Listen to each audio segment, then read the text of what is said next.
Hi again, everyone. I'm Ollie Matthews. This is the Narcissistic Resistance, and this resistance video is sponsored by contribution from Anonymous, and here's her story. Hi, Ollie. Here's a story I wanted to share that may give you and your viewers a good laugh. So I'm 100% convinced my ex-husband is a narcissist. We got divorced in 2010. We were together for a total of 4 years, all of which were horrible with the exception of maybe 3 months in the beginning. During that time, he was emotionally, mentally, sexually, and financially abusive towards me. Let me explain how and why he was sexually abusive, because aside from maybe less than a few times, it wasn't how most people think of sexual abuse. It didn't take long for me to become depressed when we were together. At first, I thought it was postpartum depression after having my first son, but it lasted the whole time I was with him. And depressed people often have very little interest in intimacy. Seriously, who wants to be intimate with someone who is causing emotional and mental pain? So there were times when he wanted to be intimate and I didn't. He would get upset, say fine, and go watch porn on the computer instead. I think he was trying to make me jealous, but as a devout Catholic at the time, I was worried about him committing this sin. I didn't want him to sin against God like this, so I would just give in to get him to stop. I also felt guilty, like it was my fault he was watching porn. Another tactic he used was complaining about how he was in pain from the blue balls for hours because of me. I told him if it's that bad, then just relieve yourself. He said he couldn't because of me. He would complain about this so much and would keep pouring the blame and guilt that I would give in. Now, this is the funny part. After I left him, I thought about this whole blue balls thing.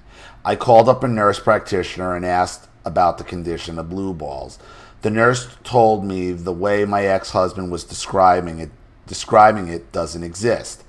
Any pain associated with this condition is usually temporary and more or less just uncomfortable for a short time, with no need for someone else to relieve him. I was told that some men exaggerate the symptom of blue balls to guilt women into sexual favors. I have a feeling that's what was going on, but I wasn't about to accuse my ex of lying to me. Instead, I decided to give him the benefit of the doubt and called him up saying, "You know how you have complained to me a lot about blue balls? Well, I was concerned, so I called the doctor's office and asked about it." See, now here's where I'm going to have to kind of call you out a little bit. I mean, if you're getting to the point where you're calling a doctor about blue balls because you don't want to have sex with your own husband, I mean, I think it's going both ways here. I got to be honest. I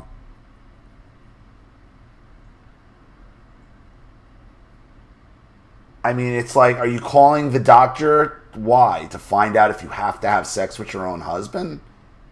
Now, if you weren't attracted to him, you didn't want to be with him, I understand that you don't want to have sex with him. But at that point, instead of going through these, like calling his doctor. And let me be clear. Yeah, everything he was doing on the computer, all that, yeah, he was doing that to get sex. Of course he was. But for his wife to be calling his doctor or a nurse practitioner to ask about his blue balls, I gotta kind of call him. I gotta call it fair here. I don't know how I feel about it. I was told the condition normally is very temporary and just a little uncomfortable. It is. I mean, it's not excruciating pain, and I didn't even know what it was until I had kidney stone surgery, and you can't do anything for like when I had it, it was like 3 weeks. And at some point, yeah, it starts to get, I didn't even understand why, but, my urologist explained out what was going on. Like, because I had a stent in for a while, and it wasn't immediate, like, they didn't do the surgery immediately. When I had the attack, they sent me home for a while. They sent me home, and then they did the surgery, and they put a stent in. So, like, all that time, this whole process was like 3 weeks before the stent came out. You can't do anything. And I remember asking that, like, is there something wrong? Like, I get like these weird aches. He's like, "No, man, that's blue balls." I'm like, oh, I'm like, okay, all right. So, but it's not excruciating pain either. I mean, you get like these bouts of like, you definitely feel it, but it's not excruciating either. Look, as a dude, anytime your balls hurt, you kind of like, uh-oh. Like, it's just the way it is.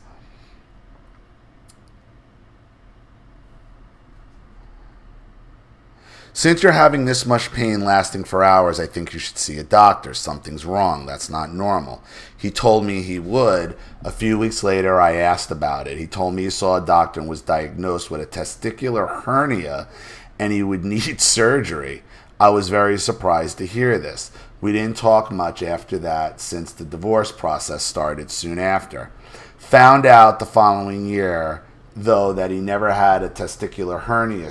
He never had a testicular hernia surgery scheduled. He told me he was having surgery and never said what it was for. I assumed he was having surgery for the hernia, but no, he had a gastric bypass surgery. I found out it was gastric bypass after he had it, and I never heard about the testicular hernia again.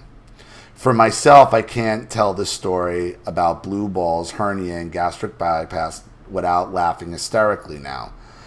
I really wonder if he's still using the blue balls complaint with his current wife. I don't know. It depends how much his current wife is having sex with him. But if he needed a gastric bypass, maybe that had another reason why you didn't want to have sex with him to begin with. I know he used it with his ex-fiancée. The girl he was with before me, because we recently connected and have been sharing stories. And oh wow, how similar the stories are. Just a curious question for you, Ollie. Do you think the guilt tripping he would do with porn and blue balls counts as sexual abuse? Or is there another name for that? Thank you, Anonymous. I'll be honest with you, no. No, the blue balls thing, is that sexual abuse? No. I mean, that's a guy trying to get laid. If a guy using guilt to get laid every time is sexual abuse because he says he has blue balls, then there's a lot of sexual abusers out there. No. I am concerned, though, with you still swapping stories about his balls and his hernia and his gastric bypass. I don't know. I mean, there's something that's not sitting with me right about this. Not that I think you're lying, but I don't. But I don't know how fair it is for you to, like, if you wanted to divorce him, we should have divorced him earlier. To go through the whole thing with the blue balls and all, whether or not that's his tactic or not, yeah, it's a douchey thing to do. But for his wife to be calling up a doctor about his blue balls, I don't know about that. Sometimes you just got to be honest and cut it out, and cut the narcissist out. And it's funny in a way, because blue balls, gastric bypass, who knows? He could have been in trouble. He could have been hurt. I mean, I don't know how you would know for sure what his medical is. I mean, there are HIPAA laws. I don't know if, I mean, that doesn't mean it didn't happen the way you said it did either. But, you know, you're going to have to be honest with yourself going forward as well. If you're not attracted to somebody, if you don't want to be with them, then be honest with it and cut it out. You know, when you're going through the level of, does he really have blue balls? Do I really have to have sex with him? At that point, you should have been like, you know what? If I'm going to this level, then I'm really not happy. But you said you got divorced soon after. So I hope that helps in some way. But I have to be honest with you. I mean, I don't think that's sexual abuse.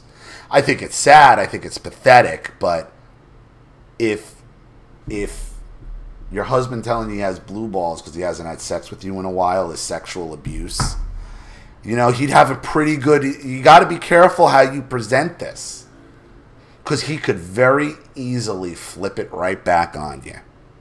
And that's what they do. So be very careful.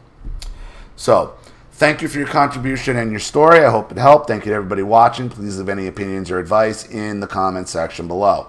And again, if you want your story read on the channel, you have a topic you'd like me to cover, a narcissist you'd like to expose, you'd like to set up Skype, a phone call, have a private video made, or a Facebook live chat, or you'd like to sponsor a video like this for someone who needs help and can't afford it, or just make a contribution to the channel in general to keep it supported, growing, and expanding, because this channel survives 100% on contributions from all of you. Without you, all of this goes away.